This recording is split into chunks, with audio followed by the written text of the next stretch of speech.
प्रभातम विद्यार्थियों, आज हम अध्ययन करते हैं स्वप्न वासुदत्तम नाटक का। नाटक का पहला श्लोक आप लोग निकालिए। नांदन्ते तत्प्रविशति सूत्रधार। नांदी पाठ के बाद में मंच पर प्रवेश करता है सूत्रधार। सूत्रधार कह रहा है, उदय नवेंदु सवर्णा वासो दत्ता बलौ बलस्य त्वाम पद्मावतीर्ण पूर्ण वसंत कभ्रव भुजौ पाताम।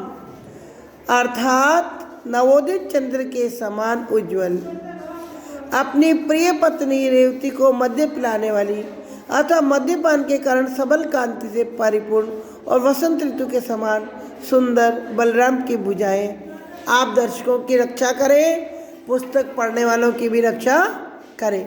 देखिए अन्वय श्लोक का देखिए। उदय नवेंदु सवर्णौ आसव दत्ता बलौ पद्मावतीर्ण पूर्णौ वसंत कभ्रौ बलस्य भुजौ त्वाम पाताम। नांदन्ते का अर्थ है नांदी पाठ के अंत में। नांदी किसे कहते हैं? मंगलाचरण। किसी भी काव्य के शुरू में जो मंगलाचरण किया जाता है उसे नांदी पाठ कहा जाता है।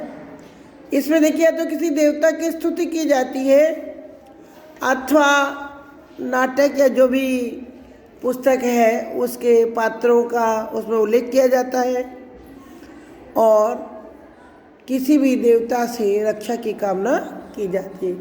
माँ का विभास के इष्ट देव है बलराम। इसमें देखिए बलराम से कामना की गई है कि उनकी भुजाएं दर्शकों की, क्योंकि नाटक है तो नाटक क्या खेला जाता है और सामने वाले दर्शक से देखते हैं तो उनकी रक्षा करें। तो एक एक शब्द का आप अर्थ देखिए। सूत्रधार कह रहा है, उदय नवेंदु, उदित होता हुआ नवीन चंद्रमा। एक तो ये अर्थ आ रहा है। दूसरा, उदयन का नाम इसमें आ गया है। उदयन इस नाटक का नायक है। सवर्णा वासव दत्ता बलौ, वासव दत्ता नायिका है इस नाटक की। और जब हम संधि तोड़ते हैं तो सवर्णौ आसव दत्ता बन जाता है। तो इंदु चंद्रमा के समान सुंदर आसव दत्ता मतलब जो अपनी प्रेयसी को आसव का मध्य का पान कराती है। बलऊ यानी बलशाली, बल से बलराम की नीचे वाली में आ रहा भुजऊ भुजाएं तो आम पाताम तुम्हारी यानी दर्शकों की रक्षा करे। और कैसी बताइए भुजाएं? पद्मावतीर्ण पूर्णौ वसंत कभ्रौ।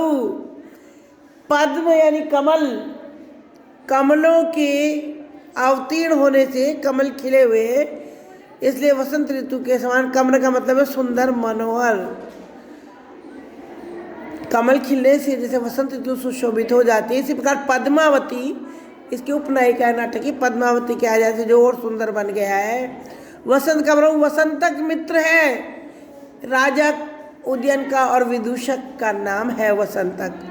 तो इस प्रकार इसमें चार मुख्य पात्रों का वर्णन भी है बात, और साथ ही साथ बलराम से आपकी रक्षा करने का निवेदन भी किया गया है।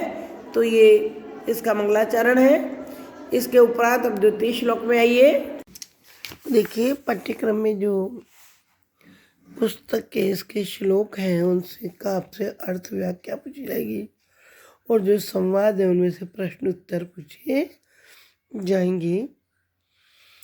तो सुधार को पर्दे के पीछे कुछ आवाज़ आती है, उधर कान लगाकर सुनता कहता अच्छा अच्छा समझ में आ गया। उत्तर से काहे की आवाज़ आ रही है? बहुत विज्ञातम, अच्छा समझ गया। वृत्ति मगधराज से स्निग्ध ही कन्या अनुगामी भी दष्टम उत्सरते सर्वस तपोवन गतो जनः। अन्य देखिए तपोवन गत है सर्व जनः मगध राज से कन्या अनुगामी भी स्निग्ध ही भृत्य दृष्टम उत्सार्यते। मगध राज के पुत्र के साथ साथ जाने वाले प्रिय अनुचरगण तपोवन के लोगों को ढीठता पूर्वक हटा रहे हैं। तपोवन गत है यानी तपोवन में आए हुए सर्व जन सभी लोगों को। कौन? मगध राज से। मगध राज की बेटी जो पद्मावती है उस कन्या अनुगामी भी उस कन्या के साथ साथ चलने वाले स्निग्धेय भृत्य उसके प्रिय सेवकों के द्वारा दृष्टापूर्वक उत्साह से हटाए जा रहे हैं। जब नेपथ्य में आवाज़ आती है तो ध्यान लगाकर सुनता है, फिर वो बता रहा है ये सारी बातें कि और कोई नहीं, पद्मावती के साथ चलने वाले अनुचर इस प्रकार का दृष्टापूर्वक व्यवहार करके आश्रमवासियों को वहाँ से हटा रहा है। और योगेंद्र और पद्मावती भी इस दौरान मंच पर आ चुके हैं। पद्मावती ने अंगारवती का वेश पहना हुआ है। अंगारवती कौन है? पद्मावती की धाई माँ है। तो पद्मावती ने अवंतिका का वेश वर्णन ही हुई योगेंद्र के साथ मंच पर अब योगेंद्र भी पहुंच चुके हैं, जो परिव्राजक यानी सन्यासी के वेश में है और अवंतिका के वेश में है महारानी वासवदत्ता। ये बातें वो भी सुन रहे हैं और योगेंद्र कान निकाल लगा कर ध्यान सुनकर कहते हैं यहाँ पे उत्साह रहते, क्या यहाँ भी हटाया जा रहा है? कुछ है क्योंकि देखिए क्या बोल रहे हैं योगेंद्र बोल रहे हैं, धीरसाशम संस्थितस्य वस्तुष्टस्य वन्ये फलैः मानारस्य जनस्य वल्कलवतस्त्रास समुत्पाद्यते उत्सिक्तो विनियादपेत पुरुषो भाग्यैश्चलैः विस्मितः कोऽयं वो निवृत्तं तपोविनिमिदं ग्रामे करोत्याज्ञया। बड़ा श्लोक है, पहले इसका अन्वय देखिए।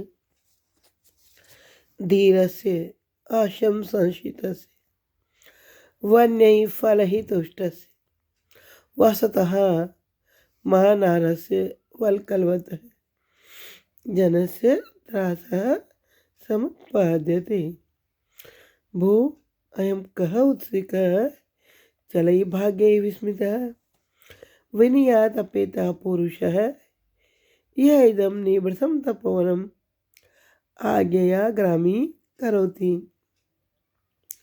अन्वय में खास ध्यान रखने की बात यह है कि हम कर्ता को वाक्य में पहले रखते हैं, कर्ता के सारे विशेषण कर्ता के साथ लगाते हैं, कर्म वाले वाक्य बीच में रखे जाते हैं, कर्म के विशेषण कर्म के साथ होते हैं, क्रिया अंत में रखी जाती है, क्रिया के विशेषण क्रिया के साथ होते हैं। इस प्रकार में विभक्ति ज्ञान होना चाहिए।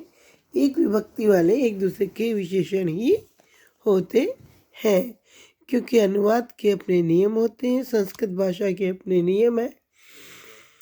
इस प्रकार विशेषण और विशेष्य का ज्ञान करते हुए क्रिया और उसके विशेषणों को क्रिया के साथ लगाते हैं, कर्ता के साथ विशेषण बीच में कर्म लगाते हैं। इस प्रकार अन्वय किया जाता है। अब अन्वय के अनुसार श्लोकार देखिए सब में षष्ठी विभक्ति का प्रयोग हुआ है। धीरज से, जो धैर्यशाली है।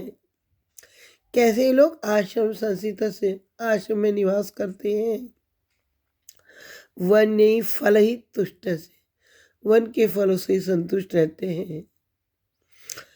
और वस्तु इस प्रकार निवास करते हुए मान आरस्य वल करते, सम्मान के योग्य हैं और पेड़ की छाल के वस्त्र धारण करते हैं। और कैसे हैं? एकदम सम्मान पाने के योग्य हैं। इनको भी क्या किया जा रहा है? त्रास है समुत्पाद्यते, उनमें भय पैदा किया जा रहा है। भू अयम कह, अरे ये कौन है? उससे कहने उन व्यक्ति जो चले भाग्य विस्मित है, चंचल भाग्य से आश्चर्ययुक्त होकर विनियत अपेत्य पुरुष, नम्रता से दूर होकर के व्यक्ति है यह, जो इदम निवृत्तम तपोवनम, इस शांत आश्रम को भी आज्ञा ग्रामी करोति, आज्ञा दे देकर गांव बना डाल रहा है।